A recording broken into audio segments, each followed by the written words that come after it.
How's it going, guys? Alex with True Duelist here, and today I'm going to be talking about a little bit about what you guys should be expecting for the upcoming Columbus Regional this weekend. Now, I know this video is a little short notice, but we did want to get something up before the Columbus event, especially since we weren't able to, with all the time constraints we were on before the 10K.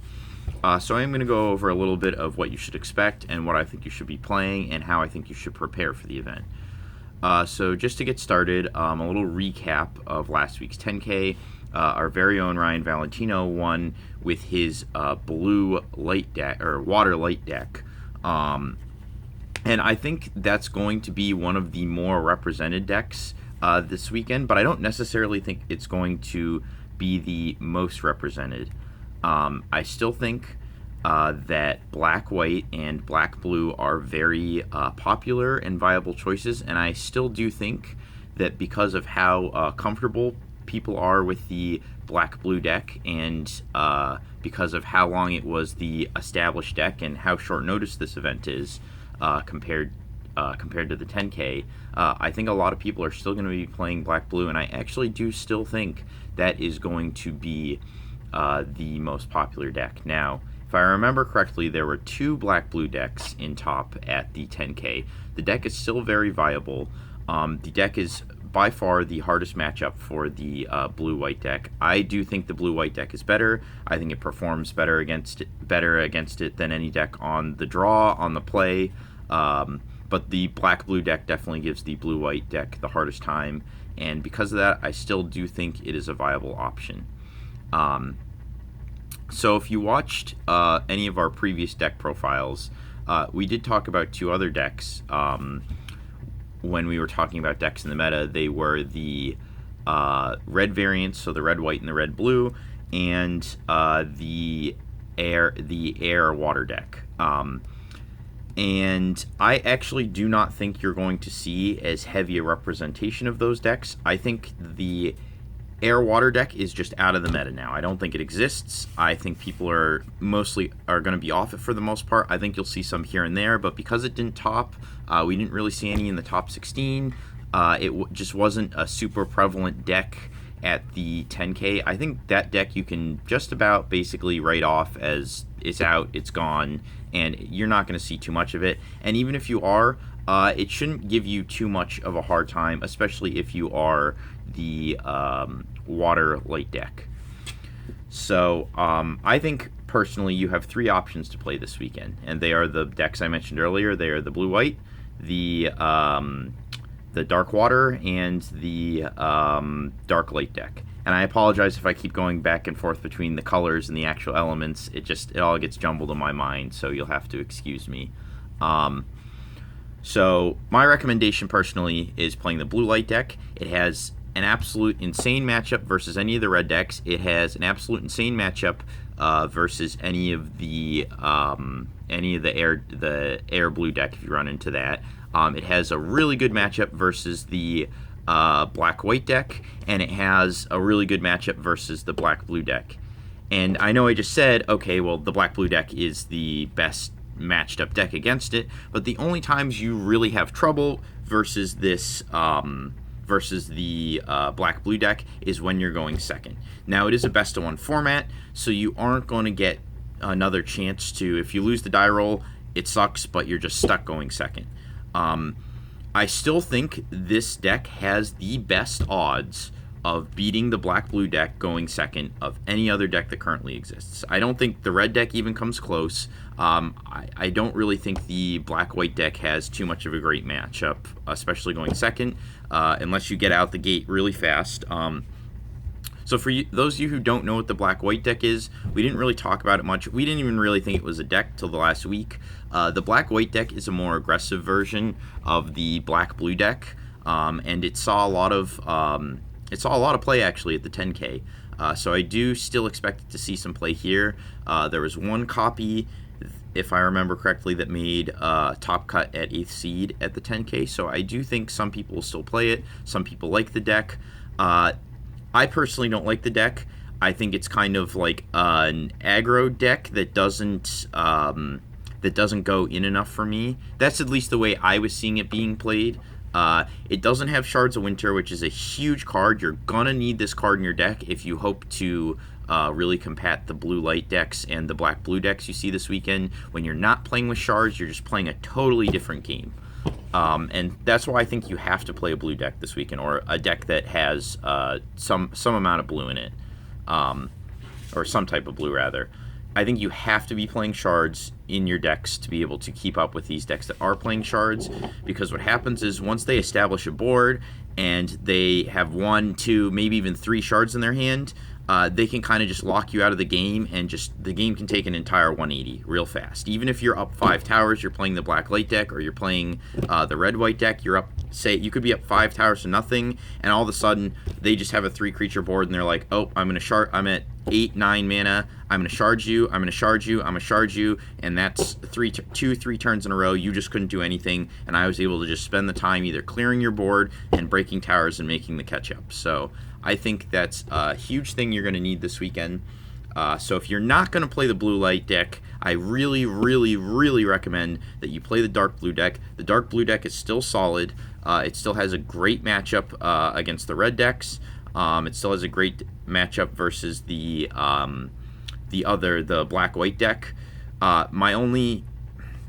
The reason I like the blue-white deck is for two big reasons that come to mind over the black-blue deck. And so the first one being your ability to break Sola on turn 1 and put the sword on it gives you an overwhelming advantage versus the red decks. So one of the common plays we were making with the blue light deck this past weekend was, when you're playing a red deck, you would just send everything looking for either your Phantasmal Guards or your Shard Sword. And what you would do is you would just break the Sola on turn 1. If you found the Shard Sword, you put the sword on it, and you just start swinging into their guys every single turn. And that is a pretty huge play to make versus the air blue decks and the red decks. The other thing that I think sets it far ahead, especially in the black-blue matchup, is even though you have Fizzy in the black-blue deck to start drawing you cards, Fizzy doesn't really take effect till turn 6 at the earliest. You don't really want to do it any earlier than that, because you need to be able to start casting your 6 drops before you can Fizzy. And it only draws 1 card at a time. Whereas Gemiel's drawing 2 cards, and even if the net cards is the same, being able to look through more cards of your deck is insane in the mirror match. You need to be able to find your shards, you need to be able to find your Stormcaster, the Azure Towers, or your Matt Cosmores. These are key cards in your matchups, and being able to see more cards and get to them faster is huge. Now, one downside, and it's not a huge downside, but it does impact the way you mull. One downside that the blue light deck does have that every other deck does not seem to have is there is no real good way to shuffle the deck unless you are playing the Quorum Squire, the 1-drop that searches for a gear. And because of that, your mulls are really important. When you open something like your Matt Cosmores or your Shards of Winter key cards, you have to think, okay, am I going to keep this here? Because once I throw it away, I'm probably never seeing it again. So this is a pretty big thing when it comes to these matchups, and sometimes you do have to keep your Shards and your Cosmore in your opener, which makes your opening hand a little bit worse. And so that's really the only downside that I personally think of when I think of playing the blue-white deck. The blue-white deck also has a ton of other fantastic cards that by themselves don't seem like they're that powerful, but when put in synergy with each other, they all just serve little niches that kind of add up when put together. Personally, I think the 2 best cards in the deck that are not really, you don't really see in any other decks and only really work well with Gemiel. So number 1 is Phantasmal Guards. Phantasmal Guards is, well, it's fantastic. The card is so good, it 2/3 replaces itself. So it puts the 2 counters on Gemiel. You need just 1 more for it to replace itself. It blocks really well. The reason I like this a little bit better than the Golem of Devourment, because effectively, Golem of Devourment, you only get 3 copies in your deck. Golem of Devourment is the 2-drop blocker that replaces itself in the dark deck. You only get 3 copies of him, and every copy you draw is just 1 less in your chain. Phantasmal Guards provided you draw it. So you technically have 6 of it because you have 3 copies and they each produce 2 blockers. So if you see all your Phantasmal guards, they're producing a total of 6 blockers. And even seeing just 2 provides you 4 blockers, which is more than the Golem of Devourment provides. It also helps replace itself. So, like I said, it 2/3 replaces itself, which is a huge upside over the Golem of Devourment. Now, the downside is that it can't scout, but the scouting with the Golem of Devourment only really comes up that much in the black-white deck.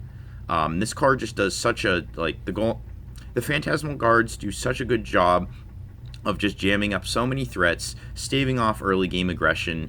It also allows you to be really aggressive against your opponent. While they're trying to make trades, they just keep running into these guards. I think this card was fantastic.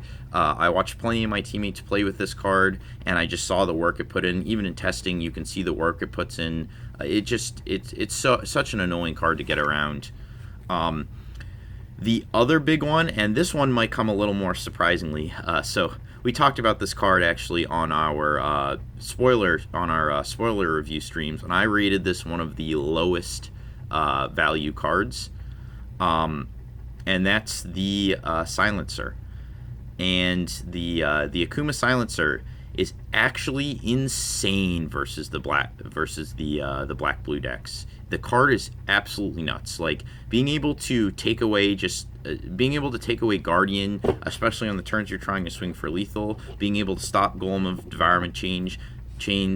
The card is actually just nuts, and it's really, really well statted. It's 2,500. It can take away the swiftness or the quickness from guys. So if a guy's coming in and trying to swing for lethal, you can sit it there and let it stop. I think this card is insane. I saw it do so much work at the 10K. Even going into the 10K, I was sold on the card, but I didn't realize the power until I really saw it starting to get played. The card is just nuts. And those are the 2 blue cards, in my mind, that really make the decks stand out.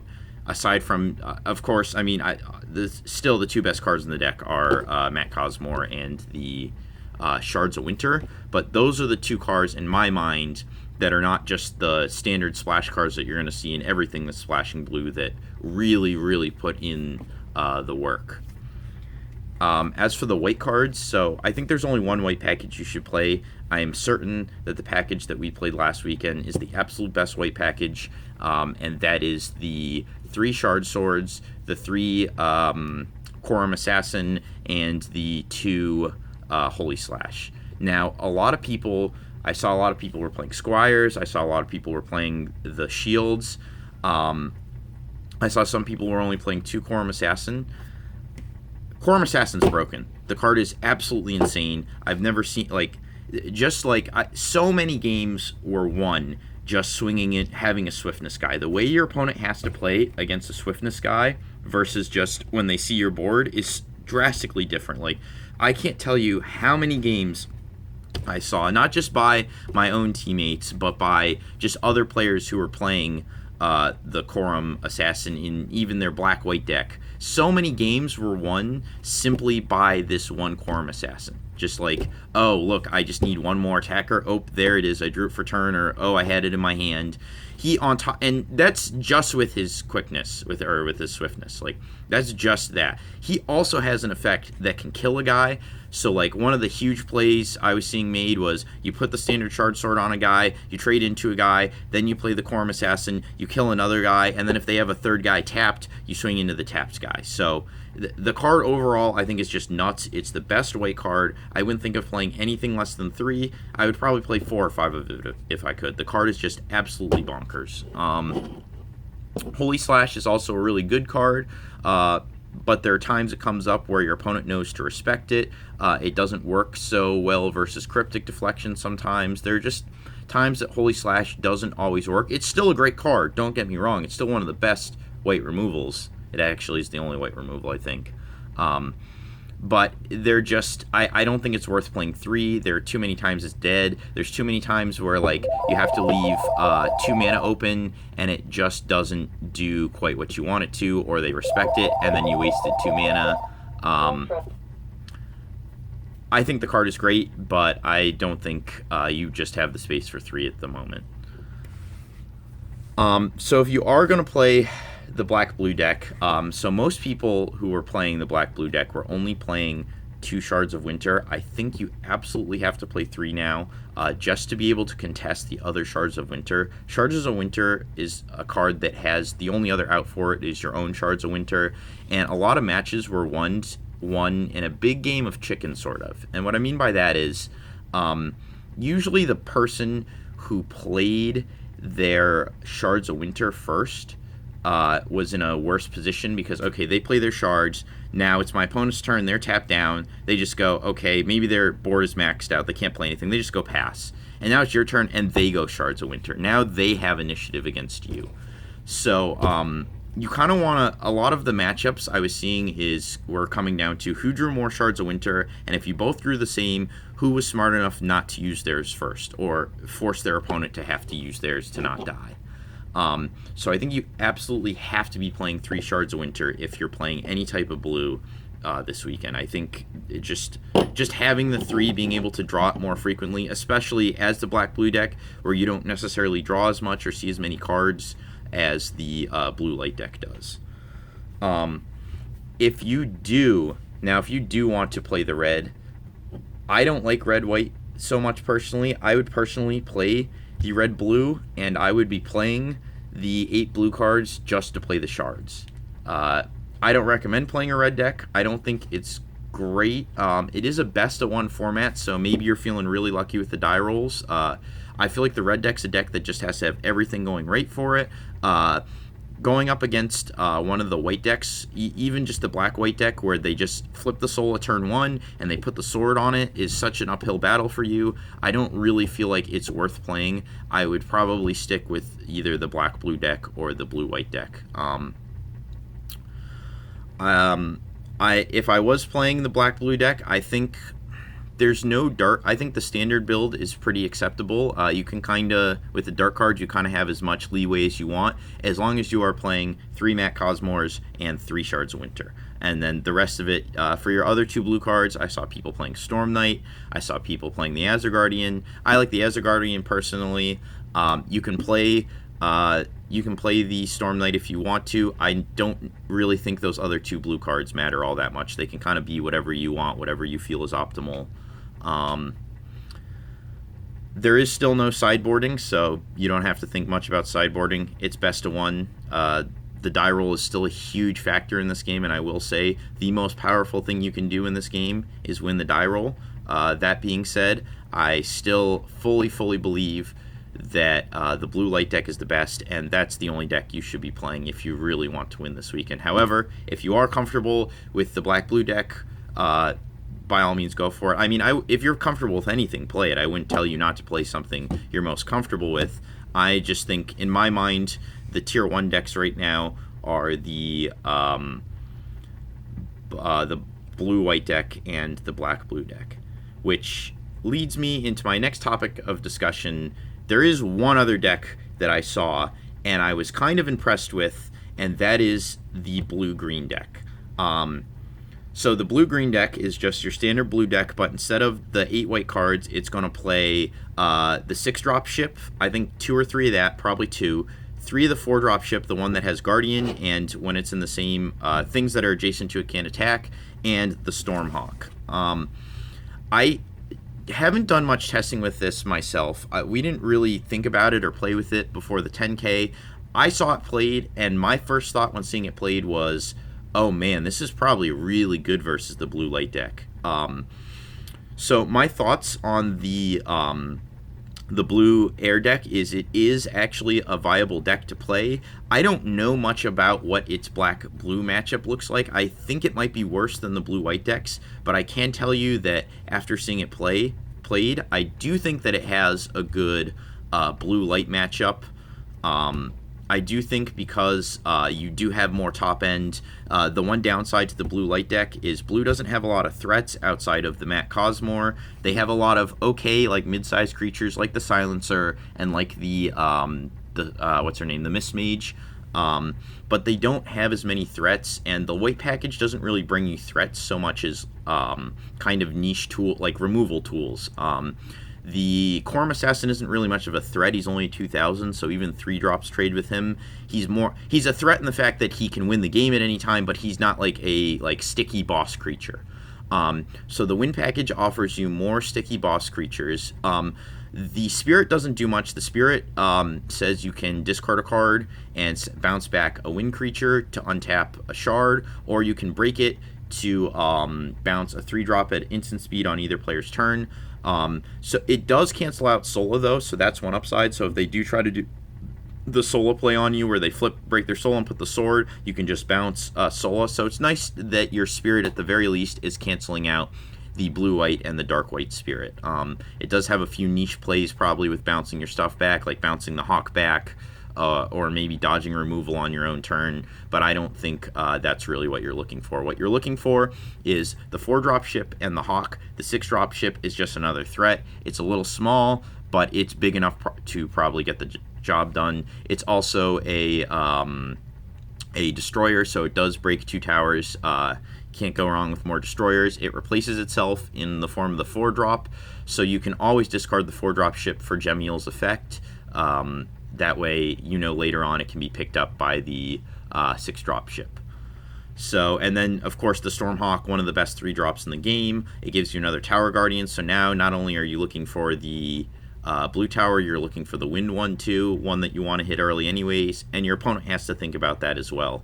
I saw this deck played, and like I said, in my opinion, I think it is favored in the light blue mirror match, but I haven't done a ton of testing, so I don't want you to totally take my word for it, but I do think it is a deck to consider. If you do have the time to get in there and test it, I'd be testing it against the black-blue deck, I'd be testing it against the black-white deck, and see just how viable it is. It still has the blue engine, it just has a different set of 8 secondary cards, so I really do think that is a deck worth looking into.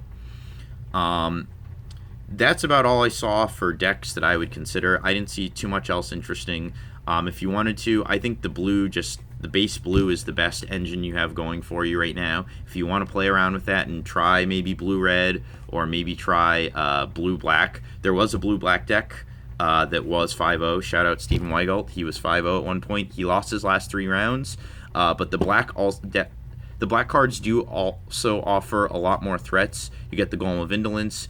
You can take like Golem of Devourment. You can take there's a few others. You can take the Golem of Avarice. The only problem with the dark cards is a lot of the good ones require you to have other golems on the board, and that's kind of hard to do when you don't have a champion that's able to create golems, and you don't have a full deck of golems. You get access to things like Nobay, Golem of Indolence. Those don't really have, they don't have the golem requirements. You get the Golem of Devourment, like I said, so you get more blockers. You also get access to the Spirit, which is nice. On top of drawing your own cards, when your opponent starts to get low on hand, you can kind of rip their hand apart. And that comes in handy a lot, especially against the black-white decks, which don't really have ways to generate advantage. So that's another deck you can look into. I haven't thought much about that myself. I still think the blue-green deck is a little bit better, but I haven't really put too much time and effort into testing the blue-dark deck. All right, guys, so that's about all for today. I wish you all the best of luck. I think we're going to have 3 of our own guys. We're going to have Eric Goodwin, we're going to have the champion himself, Ryan Valentino, and we're going to have John Tata. So we're definitely going to have some of our own guys in the mix. I believe Valentino is just going to run back his white-blue deck card for card. As for Tata and Goodwin, I'm not quite sure what they're going to be playing at this moment in time. We will definitely try to post our lists in the patron article section the day before, once they decide what they're going to be playing, so you guys have access to all that. And I wish you all the best of luck. Thanks for tuning in.